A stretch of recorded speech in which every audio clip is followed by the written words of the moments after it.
조갑제 TV 시청자 여러분 안녕하십니까? 2021년 8월 17일입니다.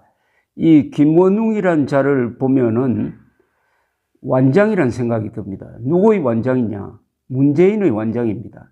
국론을 분열시키고 거짓말로 건국의 영웅들을 욕하고 특히 이승만, 백선엽 이런 분들을 매도하는 걸 보면은 또 그걸 방치하는 정도가 아니라 방조하는 걸 보면은 주연, 김원웅, 감독, 문재인이라는 생각이 드는데 오늘 조선일보 사설을 하나 소개해 드리겠습니다. 제목이 이렇습니다. 7일 몰이 김원웅 모친의 장시개명 의혹. 일제하 장시개명을 모두 친일로 몰아세웠던 김원웅 광복회장의 모친 고 전월선 씨가 1940년 스스로 장시개명을 했다는 의혹이 제기되었다.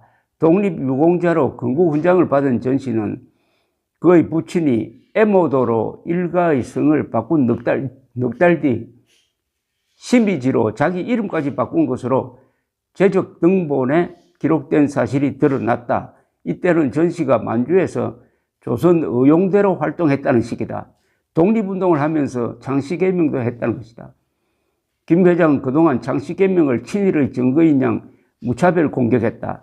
애국가의 작곡가 안익태 선생에 대해 일본식 이름을 썼다며 친일파로 몰았다. 6.25 전쟁 영웅 백선엽 장군에 대해서는 일본 육군 대신을 흠모하여 장시개명을 했다며 국립현충원 파묘까지 주장했다. 그러더니 정작 자기 모친이 장시개명한 증거가 공식 기록으로 드러나자 그럴 리 없다고 발뺌하고 있다. 일제는 성과 이름을 일본식으로 바꾸지 않으면 불량한 조선인이란 낙인을 찍었다. 불이익을 피하려 조선인 80%가 성을 바꾸었고 10%는 개명까지 했다. 그래서 장시개명이 친일 반일과 무관하다는 게 학계 정설이다. 그런데도 김 씨는 장시개명을 친일몰이에 악용하더니 자기 부모의 허물이 나오자 모른 척한다. 김 씨 부모의 독립운동에 대해서는 진위 논란도 제기되어 있다. 생전 대통령 표창을 받은 아버지가 이미 작고한 인물로 나오고 활동 시기와 지역도 다르게 기록되어 있다. 모친도 언니의 독립운동 공적을 가로챈 것 아니냐는 의혹이 나왔다. 그런데 김 씨는 제대로 해명조차 하지 않고 있다. 보훈처가 뒤늦게 행정 오류로 추정, 기록이 없다며 면죄부를 주었지만은 의문은 한두 가지가 아니다. 김 씨는 자신이 친일 반민족 정권이라고 공격했던 박정희 정권의 공화당과 전두환 정권의 민정당에서 일했고 한나라당에서 국회의원까지 지냈다. 김 씨 잣대대로면은 본인이 친일파이고 청산 대상이다. 이런 사람이 읽은 광복절 기념사를 청와대는 뻔히 보고도 방조했고 문재인 대통령 박수를 쳤다. 이 정권 사람들은 반일까지 내로남불이다. 문재인 감독, 김원웅 주연의 국민 이간질 그리고 역사 조작극이라는 이야기입니다. 국민의힘 조수진 의원도 비슷한 관점을 제기를 했는데 이분이 동아일보 기자 출신이라서 이 사실관계가 아주 재미있게 적혀 있습니다. 이것도 소개를 해드리겠습니다. 김원웅 광복회장이 지난해 광복절 기념식에서 문비어천가를 부른 데 이어 올해는 비문 세력을 친일 세력인 것처럼 선동하는 분열적 행태를 계속했다.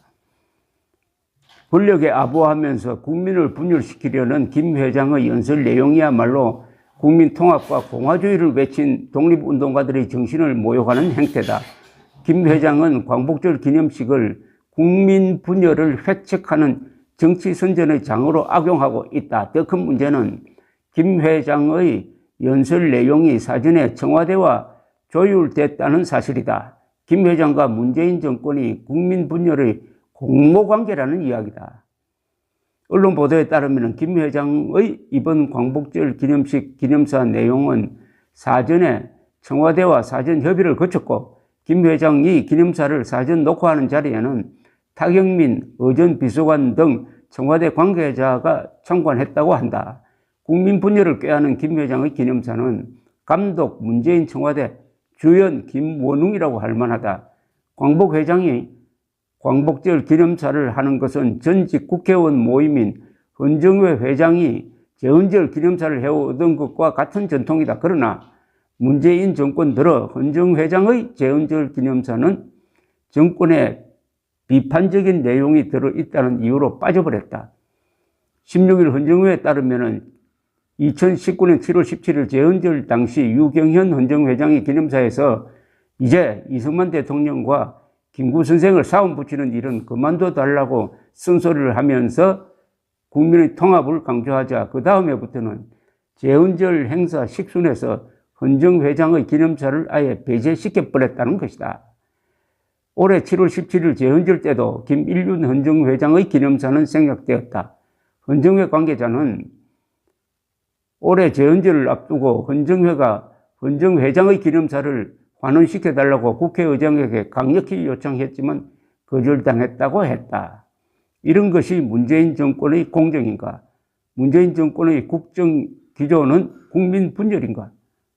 우리는 해방 이후 한 번도 경험해보지 못한 희한한 문재인 나라를 경험하고 있다. 상식이 거꾸로 선 나라, 공정이 뒤집힌 나라, 법치가 도둑맞은 나라. 지금 이 시대 최고의 정치 혁신이 정권 교체인 이유다. 요걸 조금 이론적으로 설명하면 문재인 정권은 계급투쟁론 집단입니다.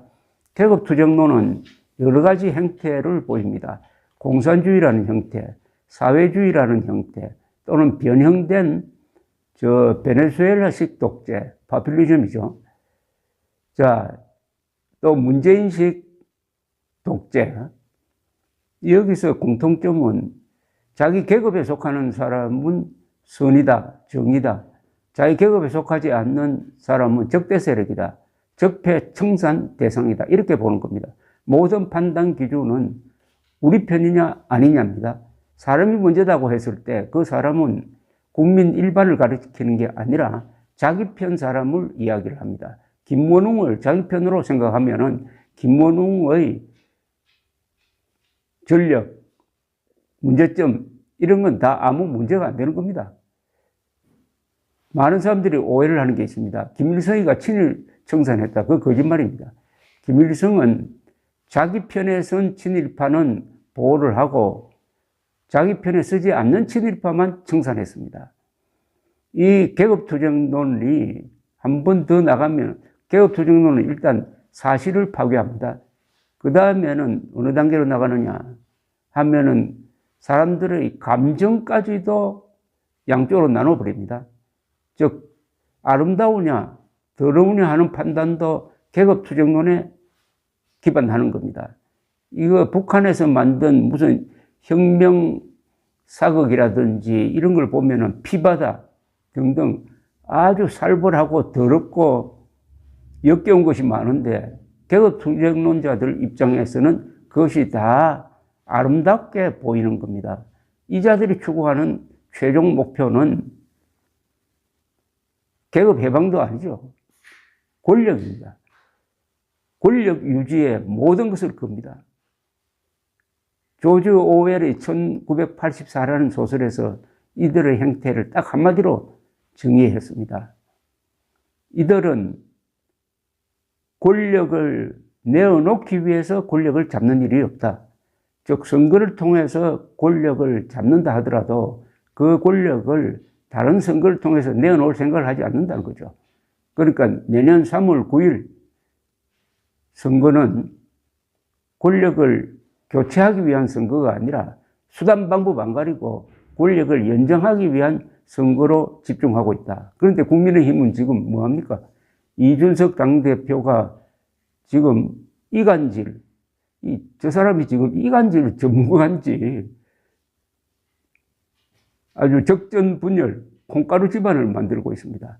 국민의힘이 이런 문제를 스스로 해결할 수 없다면 우선 집권 능력을 의심받게 될 것입니다. 감사합니다.